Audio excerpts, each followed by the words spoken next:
Well, hello, everybody, and welcome to another episode of the SaaS Marketing Makeover. I'm your host, Garrett Mehrguth, and I am very excited to be joined today by Kim Giroux. Welcome to the show, Kim. Hi, thanks for having me. Well, very excited to have you, and very excited to know. I don't even know who's on the wheel. I got to remind you that, Kim. I don't actually even know who's on the wheel, let alone who it's going to land on. Yeah, and I like you and that me both. Who do you hope it's not? So I always want someone to say something and then to actually be that, and I just think it'd be great. I hope it's not one of our competitors, because we hate to be giving away free tips. Ooh, I like that. A little competitive nature here. I like that, Kim. Well, so we're hoping there's no, I won't even say their names, but, someone like a Prezi or someone like Google Slides or somebody. So we're hoping it's not them. What about like cybersecurity? I feel like it's going to be cybersecurity, or they love these like niche industries. Oh yeah, cybersecurity can be a tough one, but I think we'd have a lot to talk about. All right. Well, Brian, why don't you spin the wheel? Let's see who we got today. It's going to be the Certus or Brave. I already know it. Or Braze. Let's see. Oh, you son of a gun.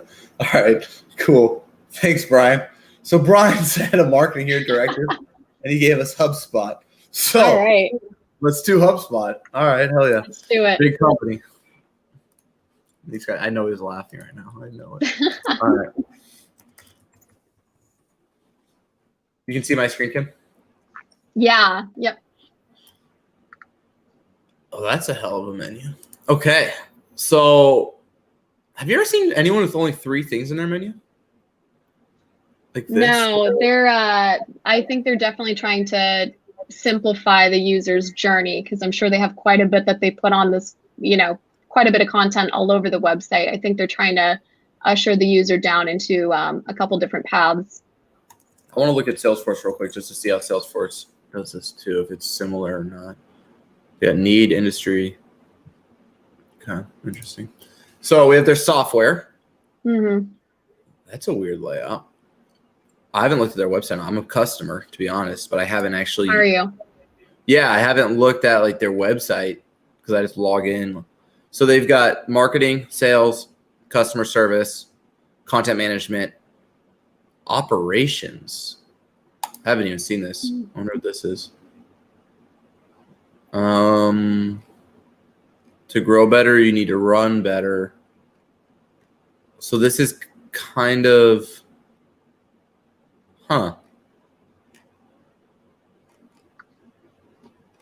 It's a weird play. Yeah. Would you use them for this, like over like a PSA software or someone who's fully dedicated to it, just out of curiosity? Like it seems like a weird expansion to me. Yeah, I mean, it must be something that their users are asking for. They must see a gap, opportunity to take more on. But I think, that is weird to just be dropped into that from one of the first interactions we're having on the site. Yeah, it's this new thing. I never heard about it. I was just curious how they went from being revenue. I guess Service Hub, I see how they all fit.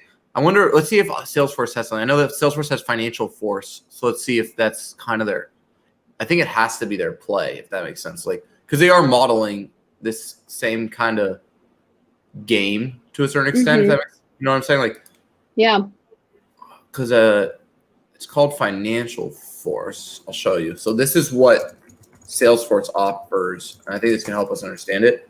So they have this Financial Force. So it's like project management, services automation, business processes, but it's more ERP and professional services cloud, which is why it's like operations software. I guess I don't really understand it. Yeah. It seems more like, definitely an expansion opportunity with their existing customers rather than maybe something they are going with fully to everyone. Yeah. So if we go back to their homepage, their promise to us as a visitor, right, is there's a better way to grow. Marketing, sales, and service software that helps your business grow without compromise, because good for the business should also mean good for the customer. I actually love that copy. It's the best copy I've read on a hero page in a while. Yeah, that's strong. I think it tells the user exactly who they're wanting to serve. I love also that they've got, if we look back up there, I love that they've got the start free or get a demo right there.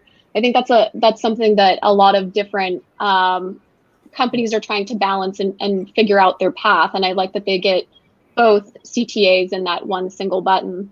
Yeah, it's a dual CTA with a single UX experience. So what happens next? Let's check that out, because I love what you're saying. Yeah. Oh, that's kind of a sexy way of doing it, because like, think about it, like, let's say from like Workday. I use Workday a lot, but it's kind of the same, right? You get in here and you want to get started, but they have all these different products. How do they let you get started? I'm just curious. Need help with your Workday account? What if I just wanted, I thought I was getting started. Yeah. That's so weird. It looks like, I mean, that's a way to make a lot more money, huh? Oh, it's yeah. I was wondering what their pop-up is over there. Let's see the chat bot. Not yet.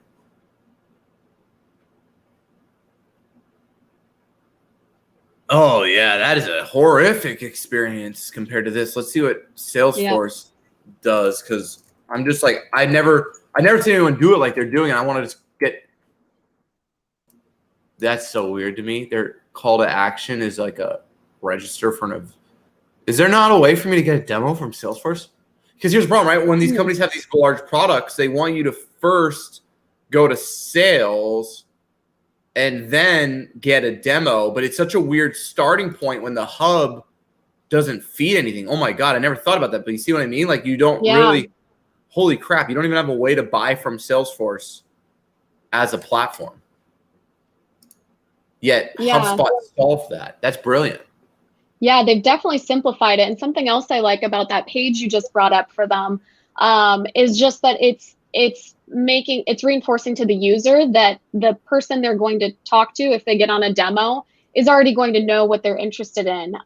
You know, whether they clicked on the Marketing Hub or the Sales Hub, those conversations are going to be different with HubSpot. And so I think this just lets the user know that it's going to be an informed conversation from the start. It's not a get on the phone and inform the sales team at HubSpot what you need.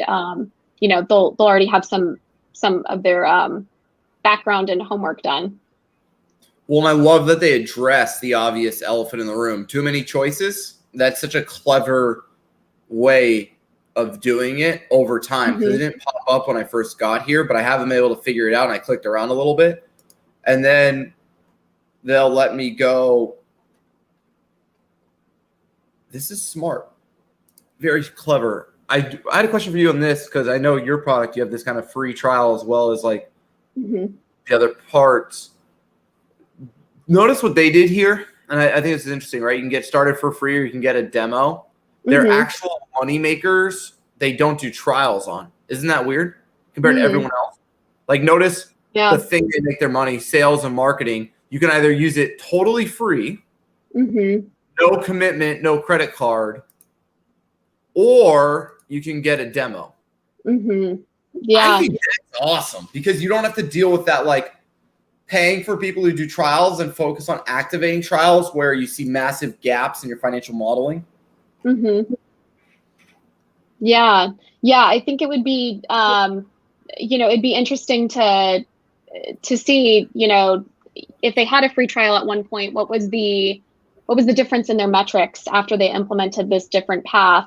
And then I wonder, once you're in the platform, you know, in HubSpot, I think it's probably a rare case where there wouldn't be multiple seats involved. And so I'm sure with this Get Started Free, it's just honestly the pathway to still get people into the paid model pretty quickly, and almost, I mean, to your point, almost faster than a free trial, because they realize that they'll need to add more users and get more people inputting their part of the department equation in there. Well, yeah, I think some of the issues with the free trial model is you have really crappy onboarding, because you don't have a buying committee. You have an individual who signed up for a trial, but then you don't have the adoption necessary for someone to truly activate the software. So you have poor lifetime value because you have such high churn. I think this solves that churn, because you either get the free sales CRM or you get the premium one. And you don't bastardize people's opinion of your product because you weren't able to do concierge onboarding like a superhuman, because you're at the massive scale of HubSpot. yet you don't have people signing up and not experiencing the value because the trial is codependent on so many other things to actually be successful. Yeah, yeah, it's great. I think it's an interesting way to take the users through the onboarding process. Yeah, I wonder how they do pricing too when they have all these different products. Let's check that out. I think that's interesting. Well, this is confusing as heck. Yeah. I just got mind blown with the 14 different prices or whatever I'm looking at right here. Like starts at 50, 45, build at 540, upfront save 10, 1,000 I mean, that's a lot of numbers in a short amount of space, you know? Yeah, I think there's an opportunity to simplify this. You know, maybe get rid of the starts at, maybe, you know, get rid of some of the copy that's on that pay monthly or pay up front. Try to just really, you know, simplify to get the user to feel confident that this is going to be something that's going to benefit them and make it, you know, easier on them to do their jobs rather than bogging them down in a lot of details and next steps, I guess. You have to imagine, though, they tested this like crazy, right? Like the 3 different numbers. I've never seen anyone in my whole career do 3 numbers. Have you? Within a single price, no. Single tier, no, I haven't seen that. I'd be curious if they're doing testing on this as well. I'm sure for some of their marketing channels, they've got different pricing landing pages that they take the user to, but maybe they, you know, maybe they felt everything needed to be front and center on this single pricing page for all users. It's quite a lot, though. I guess you'd walk away from this feeling really informed about, you know, what exactly you were getting. Yeah, I think what they're trying to do is I think they're obviously running tests on how they increase their average order value by focusing on this pay up front. See how this is this to me is actually a cash play from finance. So what they're trying to do is they're trying to increase their cash on hand so they can advertise more aggressively because they're actually wanting you to commit annually and pay up front instead of quarterly billing, and they'll give you 10% back. So this addresses a financial issue in their business, in my opinion, which is decreasing their payback period, increasing their cash on hand so they can be more aggressive with growth. Yeah. I like to see that, though. Like, that's cool. I like this, too. I think calculate your price. It's a little weird to not have that at the top, no? Oh, I guess you have to. It's different for each one. Yeah, see? Yeah, they had the sliding scale on the other one. This one's user-based. So yeah, so sales goes off of users and marketing goes off of contacts. So they also have dynamic pricing models, which is pretty interesting. Notice how it's not a user's play, it's a contacts play. Yep. And I think that's what Marketo does as well. So that's kind of that whole marketing CRM versus everything else. Interesting. Now, they're famous for their content back in the day, right? Inbound marketing. Let's see how they do that now. So doesn't look like somebody who makes all their money on inbound, does it? Yeah, it's pretty hidden. Just like ironically, you know what I mean? Like, yeah. 25-minute read and they're leading with it. Yeah, it's definitely lengthy. I don't know anyone who would, I guess, really be diving into that unless they were at the moment that they needed to actually write the blog. Okay. Quite thorough. Yeah, no, I guess, which is great. I'm sure, what's the post? How to write a blog post? Let's see if they rank for it. Yeah. I mean, yeah. I mean, and they got the SERP. They got all of it. My Google's been so weird. Isn't this crazy how, just, changed on it? Yeah. See how it starts as HubSpot and, the thing that's weird, man. Oh, interesting. I haven't seen that before. Yeah, I don't know what's going on my Google. I think my Google is just all screwed up. I don't know. It's been going on. I only use it for this. I usually use a different browser, but interesting. But no, I do.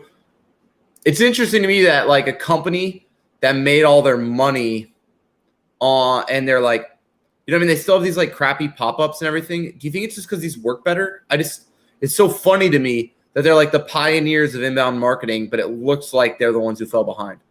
Yeah, it does seem like an older approach. It's got to be working for them. I think especially with a a piece of content that's this lengthy, where else do they have that call to action to subscribe?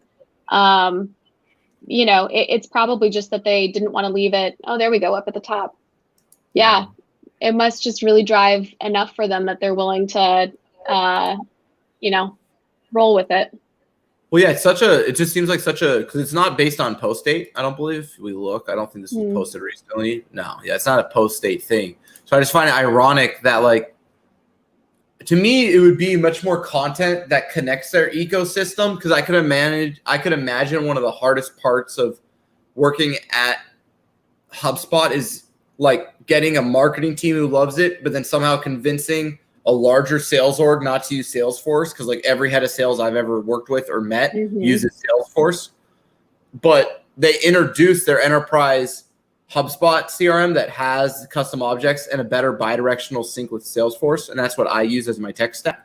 I would just think their content would probably speak more to their products, I guess. Like, I don't, you know what I mean? Like, I don't use HubSpot for blog posting. I don't really associate them with blog posts as much as I would like a WordPress. Does that make sense?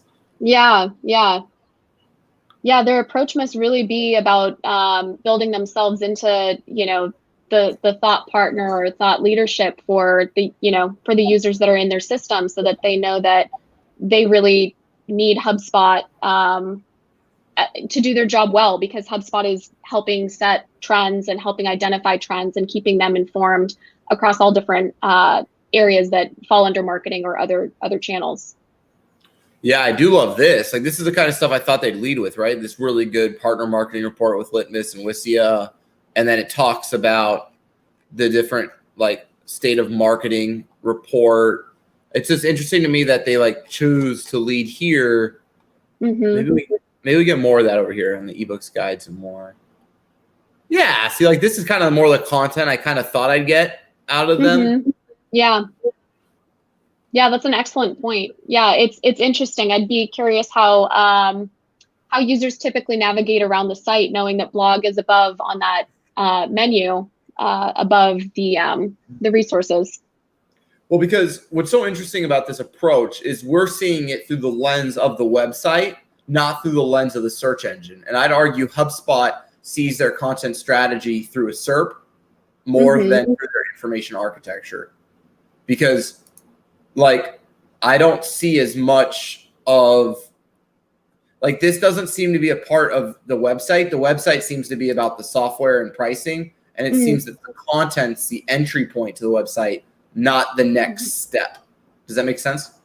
Yeah, absolutely. Yeah, from a discoverability, yeah, I think a lot of people are probably, finding these HubSpot articles through Google, through Bing, and to your point, then becoming curious or having another reinforcement that HubSpot is a tool that's going to make their work a lot easier to do.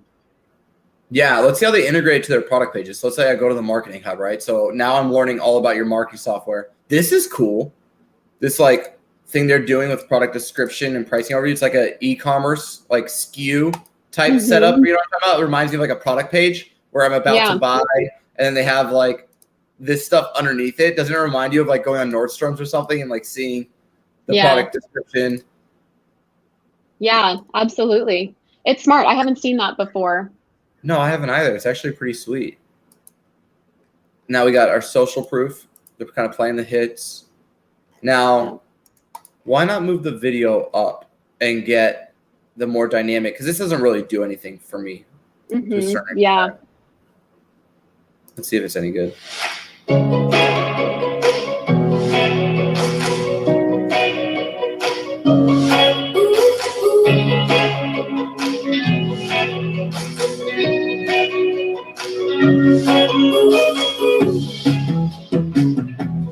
It's really slow. Yeah, it is. Like noticeably slow in their cadence of like, but hey, interesting. So we have that, and then attract attention, convert more leads, report and customize,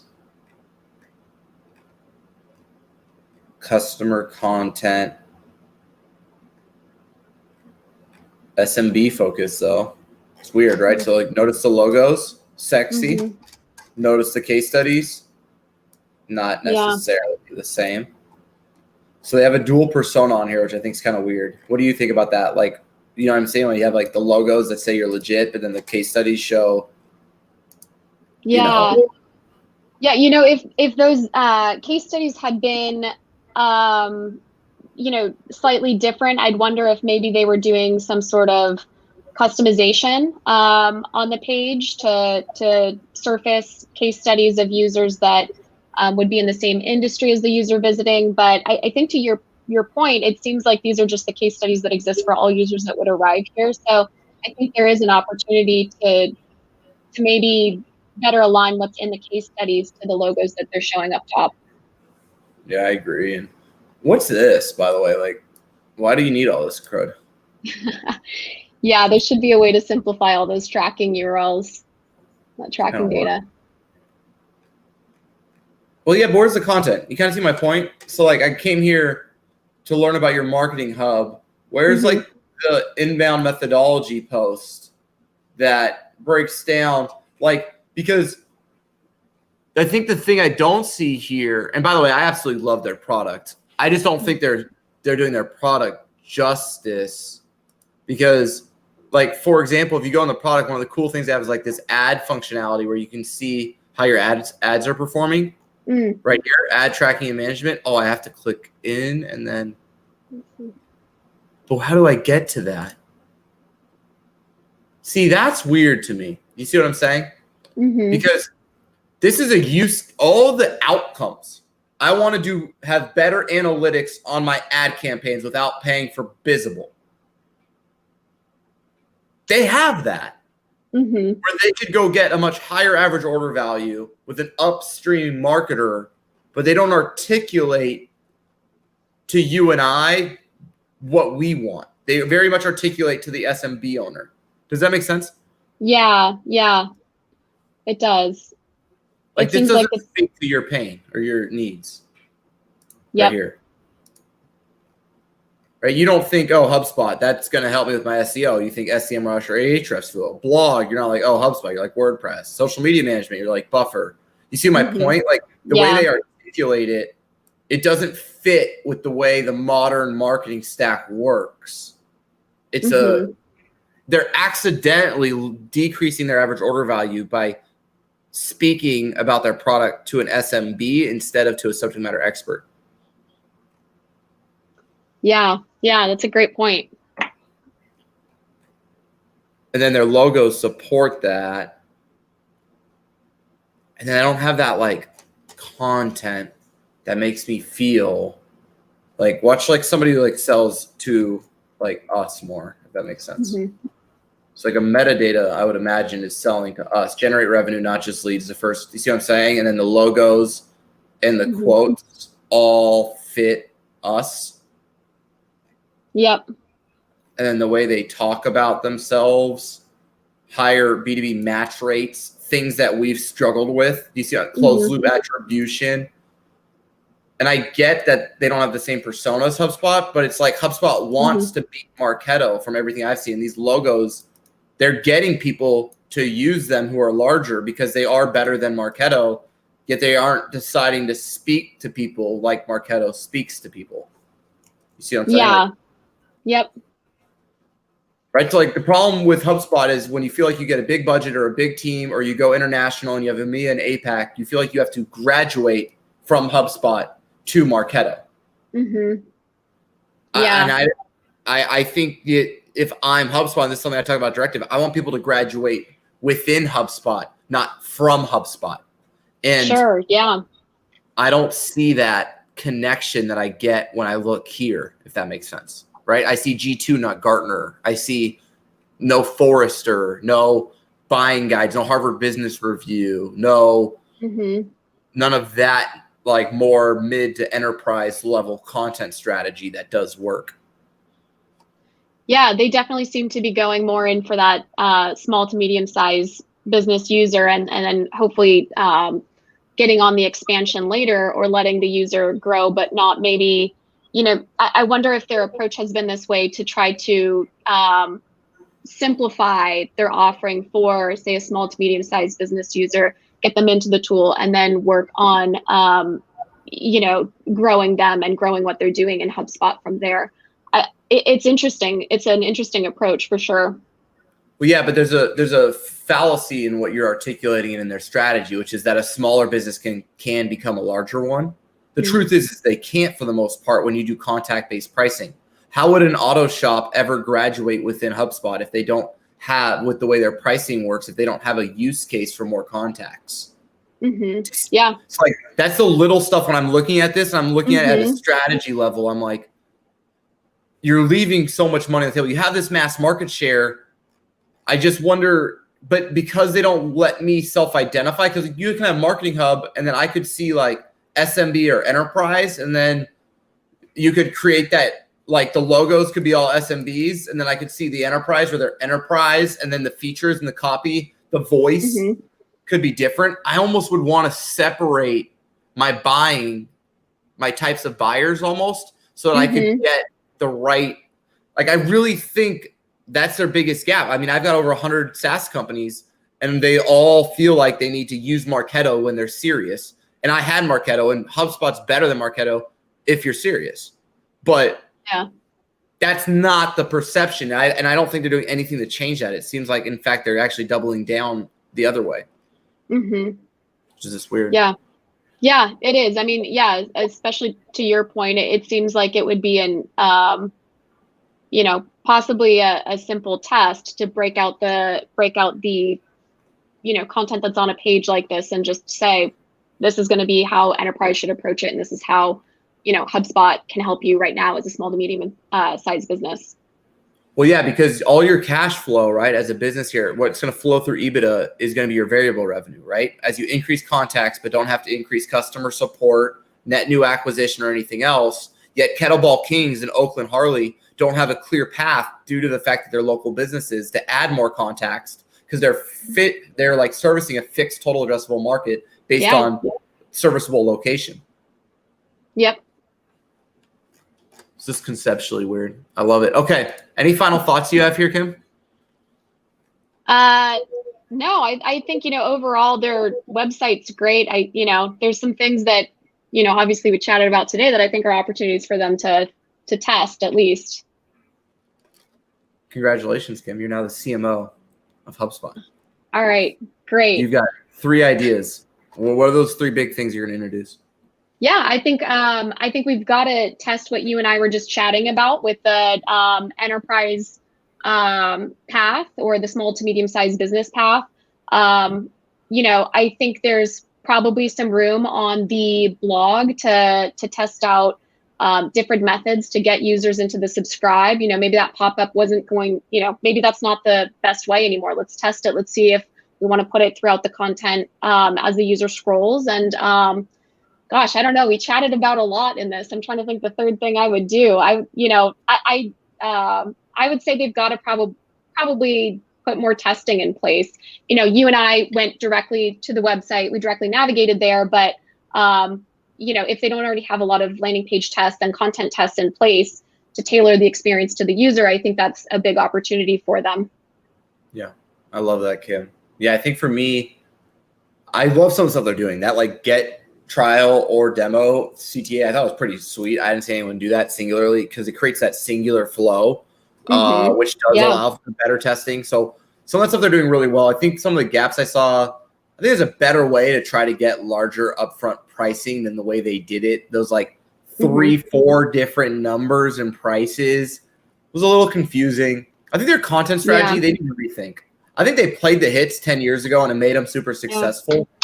But it seems like they're writing all their content for SEO's sake and not for their product marketing goals' sake. And I struggle to connect their blog to their product like very well. And so I would imagine it's a volume play, which I get, but I think we could do a better job with customer generation and monetization by aligning the content strategy and what I call acquire, sell, retain. So what content do we need to acquire customers for this product line? What content do we need to sell customers on this product line? And what content do we need to retain customers for this product line or this segment? And when you lead with a blog post, and I don't think anyone in the marketing community, which is what that was for, I don't think any of us are like, oh my God, HubSpot's the best for blogging. Like it just seems like a disconnect between Sure. the outcomes we use their product for and the way they're positioning their content. So yeah, honestly, it's hard. They're a behemoth for a reason. Their marketing is great. But I think they might just want to pause for a second and say, did the strategy and approach that got us here today, will it get us where I'm going? Like, is our audience really the SMB now if we have the big logos at the top, but the SMB case studies in the bottom, and our whole voice feels kind of fragmented? It's not enterprise, but it's not totally SMB. They're like this weird thing where they don't know what they are, it feels like, at the product level, right? Like they've put all this money for custom objects, enterprise product, like to go to that next level, compete with Marketo, take part of market share. But then they talk about things that you would never talk about if you're trying to get the director of demand gen at a Series A company to use you. And yeah, I just think there's this like repersonification, pause, stop, and reset. Who is our real audience for HubSpot tomorrow? And do we need to keep investing in our old audience, or do we need to try to get a new audience? And will we still be able to have our current one if we do that? Or do we need to segment it? But no, this has been amazing. Kim, if someone wants to follow along your journey at Beautiful.ai and everything else, what's the best way for them to follow you? Oh, on LinkedIn. Oh, there I am right there. Kim Giroux. I love it. I love it. Well, thank you so much for being on the show. This has been phenomenal. And thank you, HubSpot, for being our muse. Yeah. Thanks for having me. I had fun. All right. This has been great. Thanks, Kim.